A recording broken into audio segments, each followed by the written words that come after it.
Have you ever looked in the mirror and wondered when exactly you stopped recognizing yourself? You've read the books, done the journaling and the meditations, even tried manifesting your way into self worth. But still, nothing seems to actually change.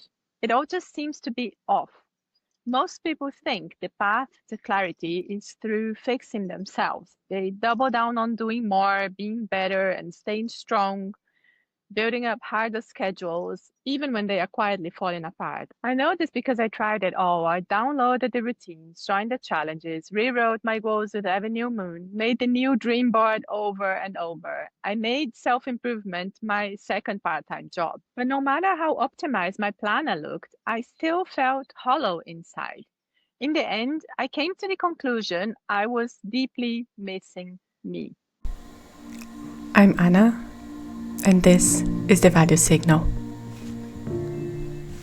The trap isn't laziness or procrastination, but quite the opposite. It's the belief that if you just work harder at healing, you will eventually get back. That your clarity is hiding just behind the next productivity hack, the next perfect plan, which you will not follow because your child didn't sleep at night. After burning out in the beautiful and foggy chaos of early motherhood, living in a new country, far from my old identity, I learned something most people never realize. Change, insight, and big shifts can only happen from within the circumstances you live in, as messy as they may be. I call this the bridge of becoming, and today I'll walk you through what that means and the six specific shifts that help me cross to the other side. It begins in the one place most people are desperately trying to escape here. The moment I realized I was already on the bridge was last winter. We had moved to Germany at the beginning of 2023, and I had been quietly unraveling ever since. Resistance, self pity, anxiety, procrastination. I felt like a fog had moved into my brain and never left. I kept functioning. Remote office work in the mornings, childcare in the afternoons, keeping the house running, but inside my chest tight. I couldn't breathe. That's when the real fear surfaced. I was afraid I'd never feel like myself again. I remember the version of me I loved being strong, lean, joyful, the kind of person my parents used to say wanted to hug the world. I had always taken on a lot and I used to thrive in it. But now I just wanted to curl into a ball and vanish under a blanket. I've seen frightening places in my life. I grew up in South America after all, but no place has ever felt as terrifying as this one. The fear that I might disappear for good, that only a shadow of who I once was would remain. I kept asking myself how to go back, but at some point it hit me. There was no going back. If I wanted to feel like me again, I'd have to rebuild myself from what I had left. That's when I named it the Bridge of Becoming. But let's be clear, this is not a quiet wooden ark in a Zen garden. This bridge is on fire. Every time you take a step forward, the step behind you collapses. There's smoke, it stinks, it's dark, you don't know where it leads. But the worst part, you can't go back. What once felt safe is gone. And if you try to cling to the rails and crawl backwards, you just get burned. This is where most people fail. The only way out is through. And if you keep going, one uncertain step at a time, the path starts to form beneath your feet. Let me show you the six steps that help me cross, because the other side, it's not just better, it's you, rebuilt, with the kind of clarity and creative force you didn't see coming. So if you're here, stuck between versions of yourself, uncertain, breathless, maybe breaking a little, know this. You are already on the bridge. You don't need to rebuild it. You are walking it right now. And the first step isn't forward, it's inward. Because before you can move, you have to stop fighting where you are. That's the first shift. Radical acceptance. Or as I've come to call it, making peace with the mess. Let me show you what that looked like for me and why it changed everything what hit me painfully but clearly. was that I had never really arrived in Germany. I had left Switzerland behind, but part of me was still clinging to it. I'd see pictures of the Alps and cry like a teenager mourning over a breakup. And I remember thinking, enough already.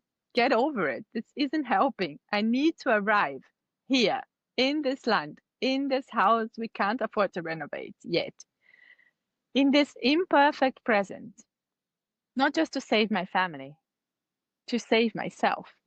And then out of nowhere, a scene from The 8 Mile came to mind, one that I've mentioned in my channel already, and one of my all-time favorites in cinema, where Eminem's character stands at the edge of the caravan park. He looks around, the factory, the pain, the ex-girlfriend.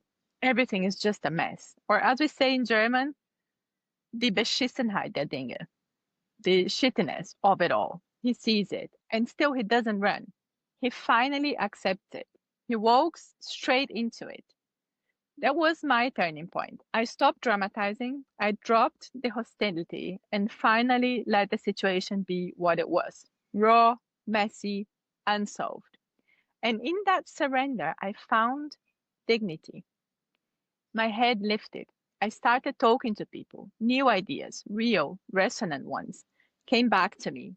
Not plans to escape, but ideas worth building right here. The fog began to clear. I was still on the bridge, but I could breathe. And with every breath, I started remembering who I was becoming. So here's how to take step one. First of all, drop the hostility towards your own reality. Stop comparing the life you have to the one you imagined you should have. Stop creating a gap between the now and your vision, because that gap is what creates suffering. The version of you on the other side of the bridge, she holds no resistance. You see, she doesn't have this gap. So your first step is this: make peace with the present. That's what collapses time. That's what makes manifestation possible. Surrender, allow. Stop chasing for a minute. Let yourself listen. Sometimes the bravest thing you can do isn't to keep fighting. It's to look at what is and say, this is what I've got, and I'm still going. With my head high and in peace and in dignity.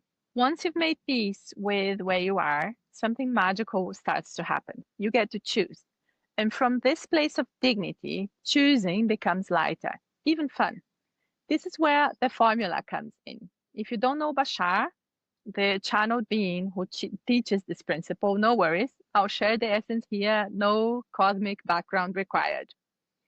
The simplified version we'll use on the bridge is this: act on your highest excitement in every moment you can, with no attachment to the outcome. Now, I know follow your passion can sound intimidating, especially if you are already overwhelmed. You get one more thing that you think you should be doing, and you think you should be running around and doing amazing things, and this just builds up the pressure. I don't mean you need to quit your job or abandon your family or run barefoot and naked through the forest. I mean, start noticing the real choices inside each moment.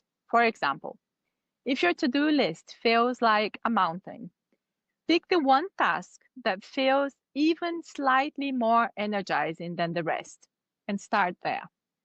If you have 10 minutes to spare, ask, what would feel a little more alive than doom scrolling right now? Maybe it's sending someone a message, researching a fun project, or finding a new recipe.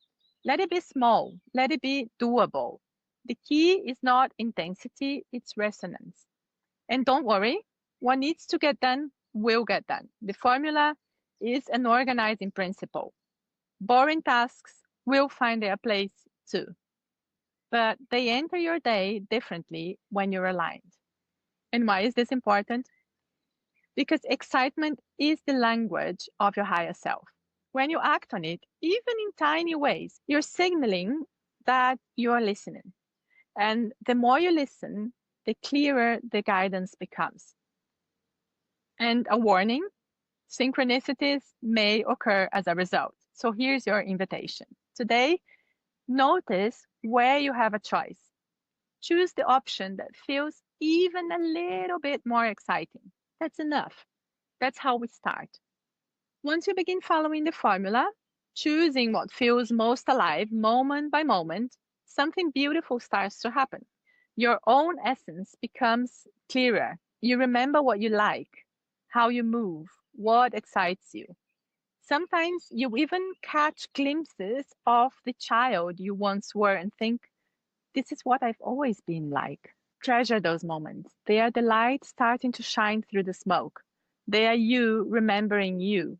And this is the moment to ask yourself, who do I want to be now?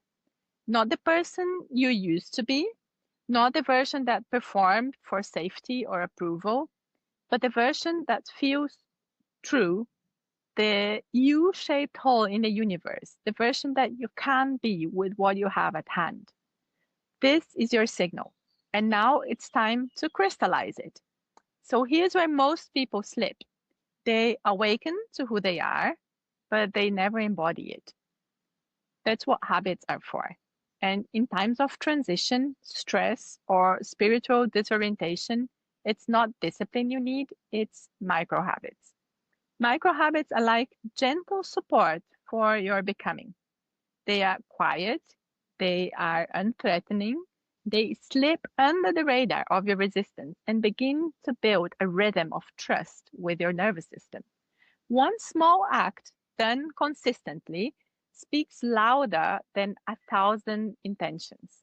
And that's why I'm building Signal and Self, which is a personalized micro habit tool for overwhelmed women who want to rewrite their days from the inside out.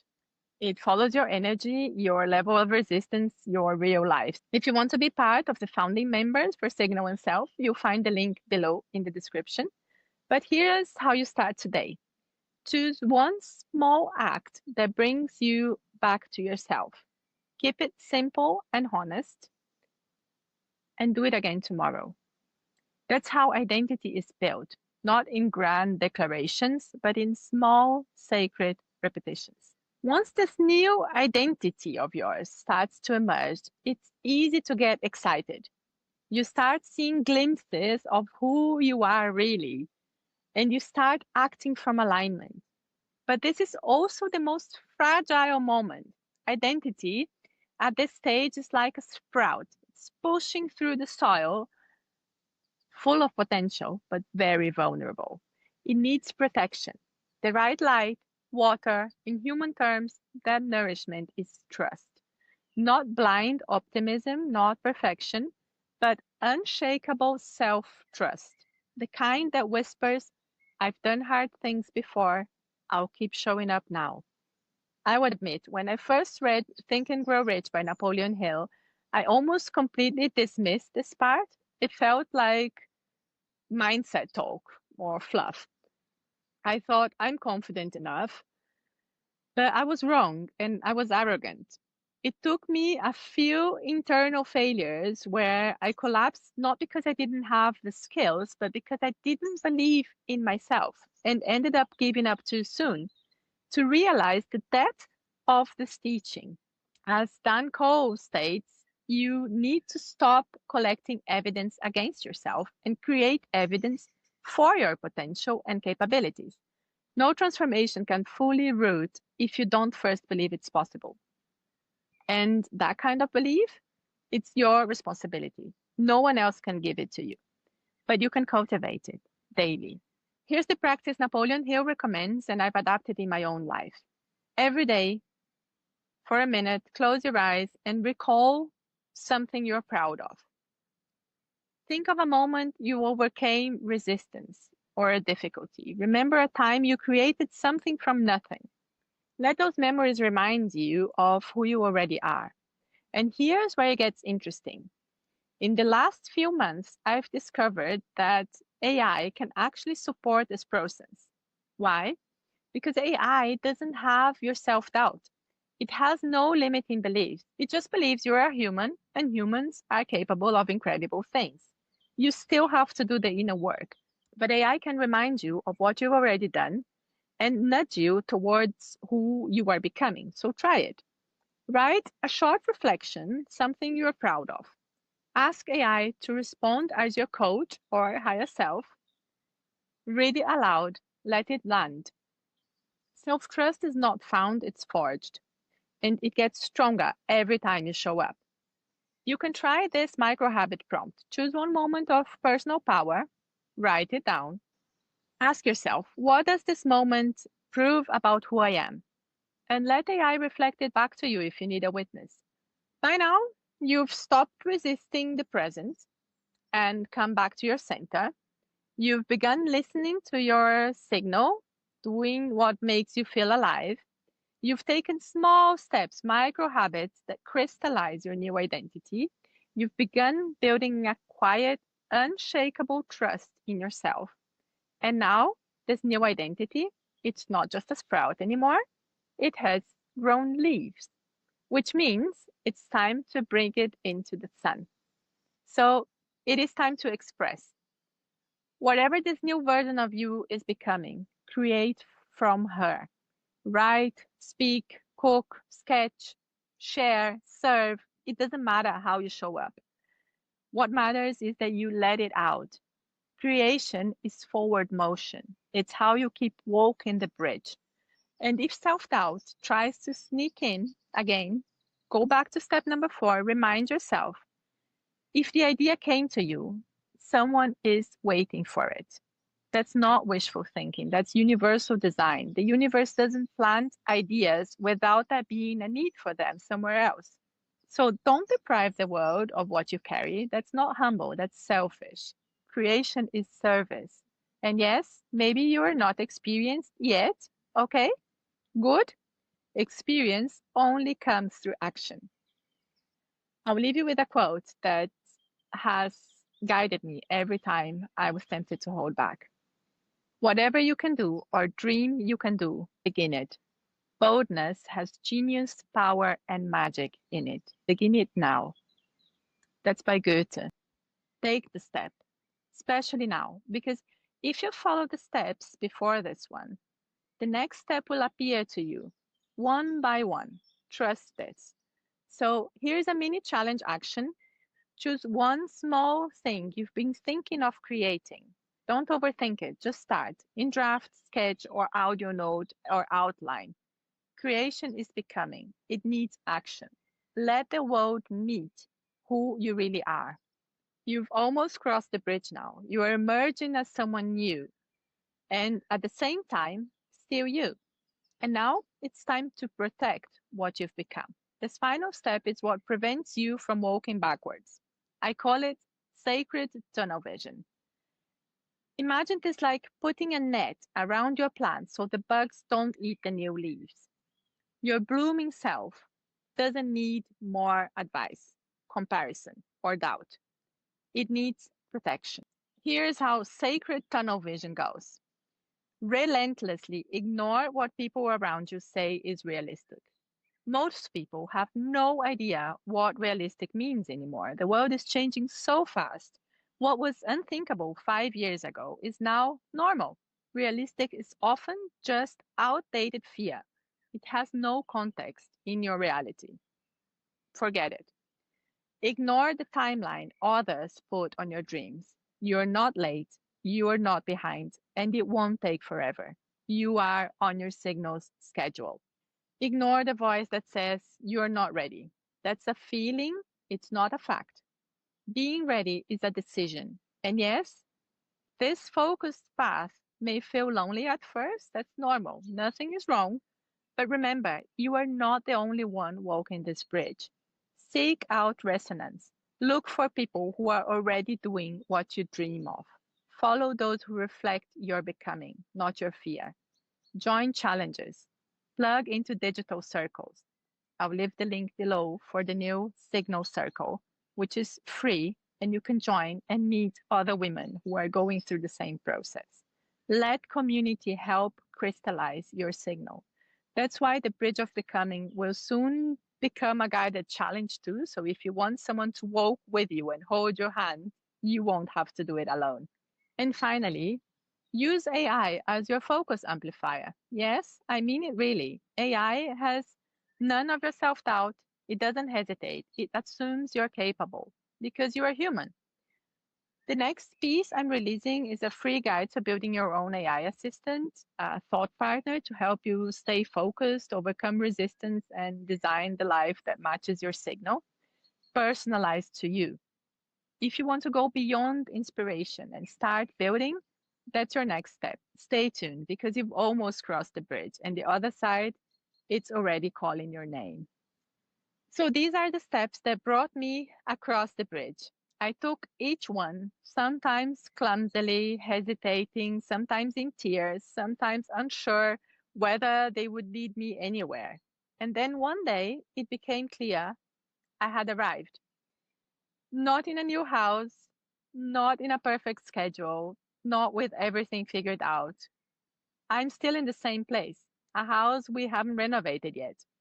I still have a very energetic toddler who wakes up at 5 in the morning. I still sometimes miss the mountains of Switzerland or the warmth of Brazil and Tuscany, but I'm here. And most importantly, I'm here as myself.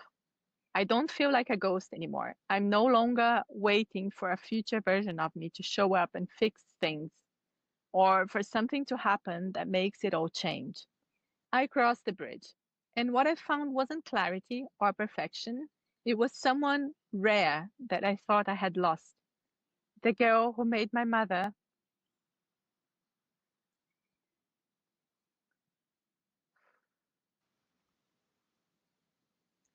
It was the girl who made my mother smile in the middle of the chaos. Her passion fruit flower, as she used to call me in those moments. Radiant, alive, unmistakably me. And now I won't forget her worth.